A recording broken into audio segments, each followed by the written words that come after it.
တန်ကျဲတစ်ချီဒီသူတို့ရဲ့စိတ်ထဲမှာဘာရှိနေလဲသူတို့ဘယ်လိုတွေးခေါ်ကြလဲဆိုတာသိချင်ဖူးကြမှာပါကဲဒီနေ့တော့သူတို့ရဲ့အချီးမားဆုံးလျှို့ဝှက်ချက်တွေတဲကိုအတူတူခီးထွက်ကြည့်ကြရအောင်အတွေးတစ်ခုတည်းနဲ့ချမ်းသာလို့ရတယ်ဆိုရင်ရောယုံနိုင်မလားကြားလိုက်ရင်တော့နည်းနည်းအတူအဆိုင်ဖြစ်နေနိုင်ပေမဲ့ဟုတ်ပါတယ်တကယ်ဖြစ်နိုင်ပါတယ်အဲ့ဒါဘယ်လိုဖြစ်နိုင်တာလဲကဲအတူတူဆက်ကြည့်လိုက်ကြစို့ဟုတ်ပါတယ်ကျွန်တော်တို့ဘဝန်းကျင်မှာမြင်နေရတဲ့အရာအားလုံးလေအကုန်လုံးကတစ်ချိန်ကအတွေးတစ်ခုကနေစခဲ့တာပါအခုသုံးနေတဲ့ဖုန်းတွေကားတွေကဘာကျော်တီထွမှုကြီးတွေအထိပေါ့အားလုံးကတစုံတစ်ယောက်ရဲ့စိတ်ကူးထဲမှာအရင်ဆုံးမွေးဖွားခဲ့တာကြီးပါပဲဆိုတော့စိတ်ရဲ့စွမ်းအားကတကယ်ကိုအမခံပါပဲနော်မှန်ကန်တဲ့အတွေးတစ်ခုတည်းနဲ့ဧကရနိုင်ငံတော်ကြီးတွေ Empire ကြီးတွေထီတောင်တည်ဆောက်နိုင်နေဆိုတော့စဉ်းစားတာကြည့်ကဲအဲ့ဒီအစွမ်းချလာတဲ့စွမ်းအားကိုဘဝအတွက်ဘလို့သုံးချမလဲဆိုတာစကြည့်ကြရအောင်ဒီလိုလေးစိတ်ကူးကြည့်လိုက်ပါကိုယ့်ရဲ့စိတ်ကအင်မတန်စွမ်းထက်တဲ့ရုပ်တံလွှင့်ကြဝါတိုင်းကြီးတစ်ခုလိုပဲအဲ့ဒီတာဝါတိုင်းကနေကိုကဘယ်လိုအတွေးလိုင်းတွေကိုလွှင့်ထုတ်နေလဲပျော်ရွှင်ခြင်းလားကြွယ်ဝချမ်းသာခြင်းလားအဲ့ဒီကိုလွှင့်ထုတ်လိုက်တဲ့ line နဲ့ထပ်တူကြတဲ့အဖြစ်တွေအခွင့်အလမ်းတွေကကိုယ့်ဘဝတွေကိုအလိုလိုပြန်ပြီးတော့စီးဝင်လာမှာပါဟုတ်ပြီအခုဆိုရင်ကျွန်တော်တို့ဒီအကြောင်းရရဲ့အရေးကြီးဆုံးအပိုင်းကိုရောက်လာပါပြီကိုယ့်ရဲ့အတွေးလီကိုလက်တွေ့ဘဝအဖြစ်အမှန်တကယ်ပြောင်းလဲပေးနိုင်တဲ့စိတ်ကြဝဠာရဲ့အစွမ်းထက်လာတဲ့နေရာမှာတစ်ခုရှိနေပါတယ်အဲ့ဒါကဘာများဖြစ်မလဲစိတ်ဝင်စားဖို့ကောင်းတယ်နော်ဒီနေရာမှာအဓိကတော့ချက်ကဘာလဲဆိုတော့ကိုမလိုချင်တဲ့အရာကိုအာရုံစိုက်နေမလားဒါမှမဟုတ်ကိုတတဲ့လိုချင်တဲ့အရာကိုအာရုံစိုက်မလားဆိုတာပါပဲဥပမာအနေနဲ့စီးရဲမွေးဒီမှုကိုတိုက်ဖြတ်မယ်လို့တွေးနေတယ်များကိုယ့်ရဲ့စွမ်းရည်အလုံးကစီးရဲမွေးဒီမှုဆိုတဲ့စကားလုံးပေါ်မှာပဲရှိနေမှာပါအဲ့ဒီစားပေါ့ကျွေဝမှုကိုငါဖန်တီးမယ်ဆိုပြီးအာယုံပြောင်းလိုက်မှသာပေါ့ကျွေဝမှုကကိုယ့်စီကိုတကယ်ရောက်လာမှာပါကျမ်းမာရင်ငင်းချမ်းရေးဒီမှာလည်းဒီတိုင်းပါပဲဒီအချက်ကိုတိတ်ကောင်းတဲ့ဥမာတစ်ခုနဲ့ပြောပြချင်ပါတယ်အားလုံးသိကြတဲ့မာသာထရီဇာပေါ့သူ့ကိုစစ်ဆန့်ကျင်ရေးဆန္ဒပြပွဲတွေကိုတတ်ဖို့ဖိတ်တဲ့အခါသူကငင်းခဲ့ပါတယ်ဒါပေမဲ့သူကဗာပြန်ပြောလဲဆိုတော့ခင်ဗျားတို့ငင်းချမ်းရေးဆန္ဒပြပွဲလုပ်မယ်ဆိုရင်တော့ကျမကိုလာဖိတ်ပါတဲ့တွေ့လားသူကမနိုချင်တဲ့စစ်ပွဲကိုအာယုံမဆိုင်ပဲလိုချင်တဲ့ငင်းချမ်းရေးကိုပဲသူ့လက်စွမ်းရည်တွေအကုန်ပုံပေးခဲ့တာပါအခုကျွန်တော်တို့ပြောနေတဲ့ဒီနေရာမှာကြီးကိုတော့ဆွဲဆောင်မှုနေရာမှာဒါမှမဟုတ် law of attraction လို့ခေါ်ပါတယ်ရှင်းရှင်းလေးပါပဲလူတစ်ယောက်ကစိတ်ခံစားမှုပြင်းပြင်းပြားပြားနဲ့အာယုံဆိုင်နေတဲ့အရာကိုသူ့ဘဝတွေကိုတန်လိုက်လို့ဆွဲငင်ယူလာတယ်ဆိုတဲ့သဘောပါပဲဆိုတော့ချမ်းသာခြင်းတယ်လို့ပြင်းပြင်းထန်ထန်တွေးလေချမ်းသာစေမဲ့အခွင့်အလမ်းတွေကကိုယ့်စီကိုအဲ့လိုဆွဲဆောင်ခံလာရလေပါပဲ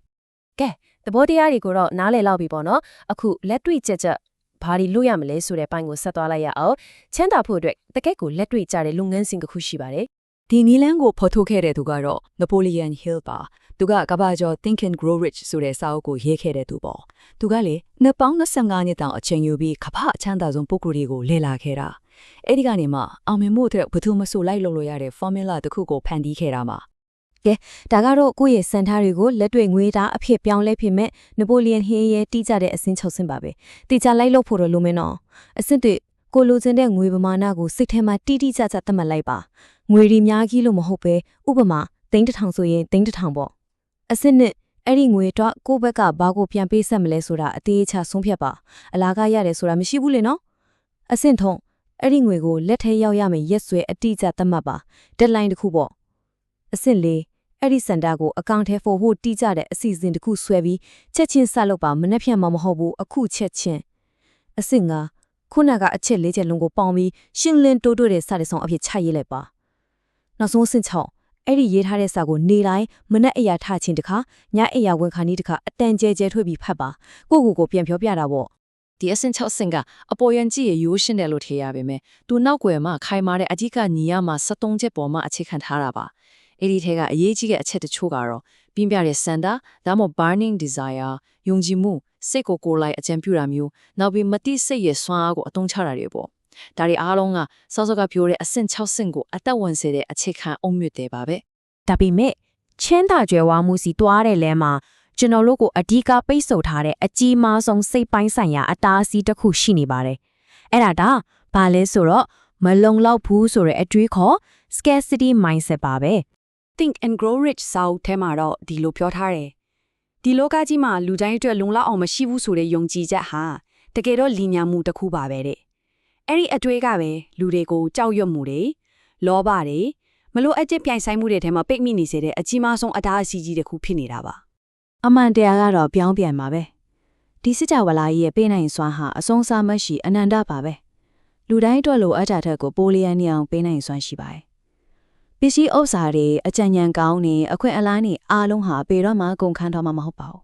ဒါကြောင့်မလို့လေမရှိဘူးမလောက်ဘူးဆိုပြီးကန်တက်ချက်တင်နဲ့မရှိချင်းကိုပဲအာယုံဆက်နေသမျှဆွေးဆောင်မှုနေရာမှာအရာအဲ့ဒီအရာတွေပဲကိုဘဝထဲကိုပို့ပြီးရောက်လာနေမှာပါအဲ့ဒီတန်တရားနဲ့ယုံထွက်နေမှာမဟုတ်တော့ပါဘူး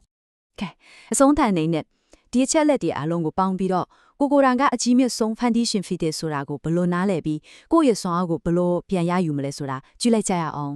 ပြန်တတိယကြည့်ပါလူတဦးတယောက်ချင်းစီဟာစကြဝဠာအထက်မှာအစွမ်းအထက်ဆုံးထုတ်လွှင့်ရတာဝါတိုင်ကြီးတစ်ခုပါပဲကိုယ့်ရဲ့အတွေးတွေကကိုယ့်ရဲ့ဘဝကိုပုံဖော်နေတယ်ဒါကြောင့်အရာအလုံးကိုပြောင်းလဲနိုင်တဲ့စွမ်းအားဟာတခြားဘယ်မှာမှမဟုတ်ဘဲကိုယ့်ရဲ့စိတ်ကိုယ့်ရဲ့လက်ထက်မှာပဲရှိနေတယ်ဆိုတာကိုအမြဲတမ်းတတိယပါ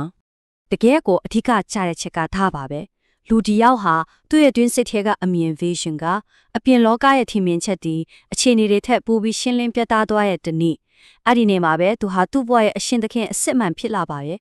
တခြားသူတွေဘာပြောအခြေအနေတွေဘလို့ပဲဖြစ်ဖြစ်ကိုယ့်ရဲ့အတွင်းစိတ်ကယုံကြည်ချက်ကသာအရာလုံးကိုဆုံးဖြတ်ပေးသွားတာပါ ကဲအခုဆိုရင်ဒီစီမင်းစီကန်းတွေကိုတည်သွားပြီနော်ဒီဘဟုတုတတွေဒီစားအားတွေနဲ့အတူကိုကဘလူလက်တွေ့ဘဝမျိုးကိုဖန်တီးသွားမလဲအနာဂတ်ကိုပုံဖော်ဖို့ပေါ်ပင်ကိုလက်ထဲမှာပဲရှိနေပါပြီ